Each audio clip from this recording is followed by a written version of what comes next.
One's down there. What's happening? That's pretty quick for farmers. Barley, don't roll. What is good, people? Today we have got to go and do some fertilizing. We are actually going to finish a job that has only took us 14 years to do. But first, we've got to go and sort some cows. And that means dealing with Fenton. Let's go. So we're having a little bit of a cattle shuffle. We've got a couple of heifers up there that are going to come down the yard. They're going to go into here, which is where the Whitby cows were. They've all gone now. They're all out. We've got to deal with Fenton though in a minute. I mean, she's down the yard. We're going to take all what's left to calve and bring them and put them in there. Heifers from up the top are going to go down the bottom and just kind of concentrate everything into one space a little bit more. Dad cleaned that shed out yesterday, ready to bring all those cows up into there. But to do that, we pushed Fenton and the cow that sits like a dog, which we've now christened Doggy. Fenton and Doggy are down in the bottom yard, and they've got to go down the field. So they've got to go separately. So Doggy's going to go with the main group stabilizers. Fenton, because she's a heifer, is going with the heifers and bulling heifers. So we've got to sort them out, but she's a bit feisty. She's just got a bit of a streak in her, and I'm a bit worried about dealing with her, so this could be entertaining. Come on, girls. Come on, girls. Come on in. Hup, hup, hup. I don't like that noise you're making. Oh, that's her calf as well. Oh, she's a bugger, she is. Oh, if you're wondering what the little fluffy thing is at the side of my head as well, I've got myself a new microphone so that we can do some of this stuff and walk around, and I can be in the yards and talking you through stuff a little bit better rather than it be separate. I thought it'd just be, you know, make the viewing experience better. Not gonna lie, I was kind of hoping that they'd be separate because Fenton's just here with her calf. I'm gonna go inside, and the other one's gone down there though, so maybe I can get her in the bottom yard and keep Fenton out on her own. Right, that's her caught in here. Yeah, now we've got to deal with her up there though. That's actually a bull calf, which is lucky because that means I'm not going to keep it, because I don't want too much of this going on. She doesn't seem as bad this morning. I don't know because it's a bit older or what, but she doesn't seem as bad. Right, well, Fenton didn't cause us too much drama. We kind of put a lane across this little field here so that we could get her to the Tootie field, which is the other side over there. But those few that have calves that are in the yard are going to come into this field, and we want them to graze up that end and then bring them down. So we're just putting these wires up a little bit different, but I'm out of practice, so I'm making a right rubbish job. Hook you on there. Hopefully that'll do. Dad's just gone right at the top. Actually, you can't even see him, but he's right at the top there with the pasture pump, setting up the water. He'll pick me up. Actually, Fenton wasn't too bad. She's redeemed herself a little bit, actually.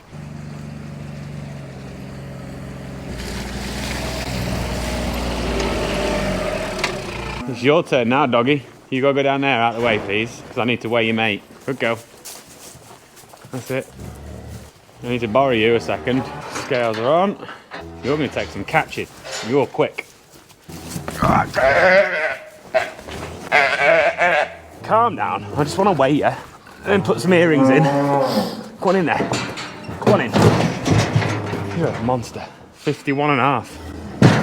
Been a few days though. Cow now needs some ear tags. Pull that down. There we go. She's got 2 holes in that here. She's ripped this one.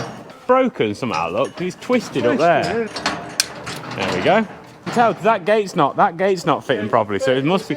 You can see it's broken there. Look. Twisted there. There we go. Go on, girl. Out you go.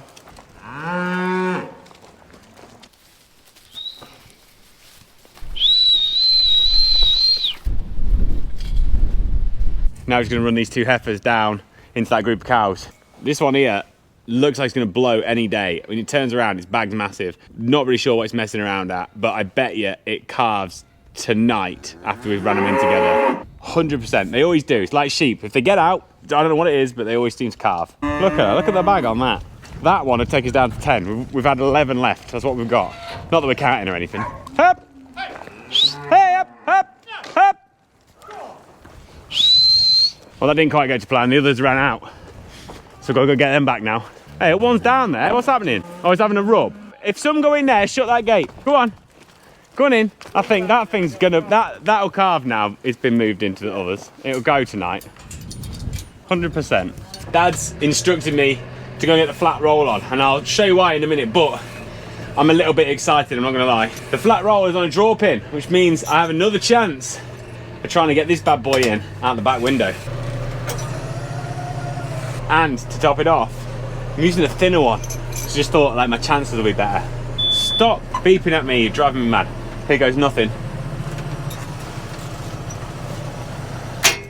That was bloody miles away. It's just not gonna happen. So we're down the bottom of the yard here, so obviously the house is there, and there's little buildings behind us, and like the driveway runs out that way. We have this bit of yard here, and years ago, we kind of moved that fence back. You can see where this green line is. That's kind of where the old track used to run, so we could get around to the back. Trouble was, as things getting bigger, like beef bus, bale trailers, whatever else, we struggled to get around that end. So we squared this up and then filled this with hardcore over the years. Stuff that's like come out of sheds, walls we've knocked down, someone's toilet, and then got this all nice and kind of level. We've got an AHDB meeting here on Thursday, and we kind of need some car parking. So Dad's been and ordered some of this kind of crushed brick stuff. It's actually really nice. I don't know where he's got it from, I can't remember, but it's had all the stuff taken out of it, so it's less than 5 centimeters, 50 mil. So yeah, like nearly 2 inches for old people. And it's left us with these nice chunky bits, really clean stuff. We're gonna put it on there. I tracked all this down and leveled it out with a digger last year. We're gonna have just a little bit of another go, get it kind of about right, then get some of this stuff and put it over the top and roll it down. And then after what I believe to be 14 years of putting that fence there, we're gonna actually have the yard finished. Yeah, that's amazing. That's pretty quick for farmers. I tell you, that's really fast. Definitely for this place.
Now we're winning, look at that.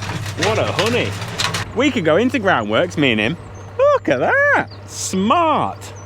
Got this massive area now we've got over here, which is great because we need it. Just getting around that corner is gonna make life so much easier. And for those of you who are wondering, how do I know it's 14 years since we actually started this? I'll tell you how I know. We put this fence up, me and my brother, and when we were doing the fence up the driveway, he ran out the high tensile wire and he got the little kinks in it, and I fell out with him big time over it because he wasn't playing enough tension and he wasn't being careful. And then I fell out with him, he went on strike and wouldn't do any more. Then mum and dad fell out with me, and it's just stuck in my brain ever since. And I just know when it was because that afternoon I went shearing sheep and I remember where I went. It's one of those weird things, I don't know why, I just remember it. It's been 14 years and finally it is actually done. It looks absolutely cracker. I'm well chuffed with that. Anyway, back off with the roll, back on with the Tow and Fert. Come on. Oh, bloody hell. Now we've decided to come up to an arable field with the Tow and Fert and do something a little bit different. Because this is a wheat crop. And, well, it's supposed to be a wheat crop. It's probably the world's worst wheat crop. Actually, no, I've seen some of the countryside. It's not the world's worst wheat crop. To be honest, it could be a lot better, but it's got a lot of forage rye in it, a hell of a lot of grass in it. We couldn't get on with pre-emergent spraying. We couldn't do any post-emergent spraying. It's not yet had any fertilizer because, well, it's been wet. So we've decided to kind of cut our losses on it. We're not going to combine it. We're going to mow it out. But it needs some fertilizer on it just to make the most of what we've got. So we're going to go on here and see what the Tow and Fert does. I'm going to take a couple of pictures for a before and after photo as well. Oh, and while I think about it, I've got some proof of how good this Tow and Fert is, and I'm going to take you to the first field I did. I'll show you at the end of the video.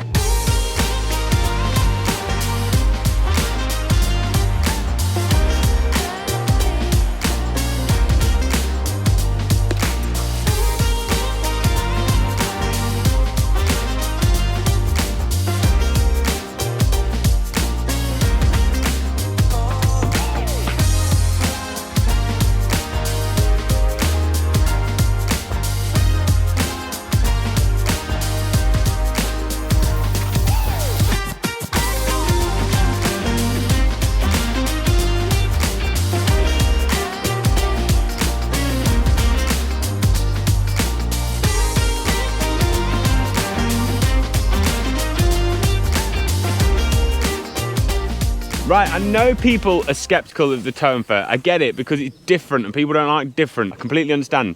But the way you got to think about it is like spraying a chemical on an arable crop. You don't spray the stuff on the floor, you spray it on the leaf because it goes in via the leaf, and it's the similar sort of thing. You're spraying it on the leaf and it's going through the plant into the grass, whatever else you're putting it on, via the leaf. Now if you look at this field, this is the first field that I spread on, and I didn't video it. I came with the intention to video it, but this is where I found that rat chew and my nozzles weren't working, so I had to do this one manually. But when I first come into this field, I parked about where I am right now and had a bit of a play. And if you look here where the dogs are, this is where the Tow and Fert was kind of sat. I'm not sure if you can tell on the video, but there is a yellow tinge. Barley, don't roll. This is kind of a scorch line where I've probably put on, I would say 4 to 5 times the amount that I would normally put on just by spraying over the thing. And it's scorched the grass, and it's actually scorched the clover to the point where the clover's kind of disappeared. Look, here's a bit of clover. I kind of killed it.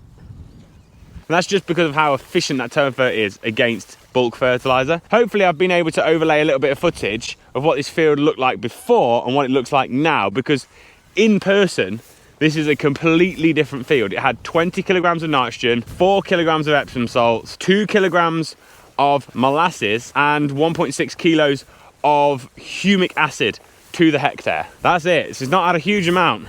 This is silage ground, but it's looking absolutely brilliant. I'm pleased with how this has come out, actually. It is like you can just tell by looking at it. It is absolutely flying. Hey, have a look here, have a look here. I told you, putting them together would carve. Not exactly the cow I thought would carve, but it's carved. I have that one over there stood up. She's still got her legs crossed. Don't know what she's messing around at. But we're down to 10.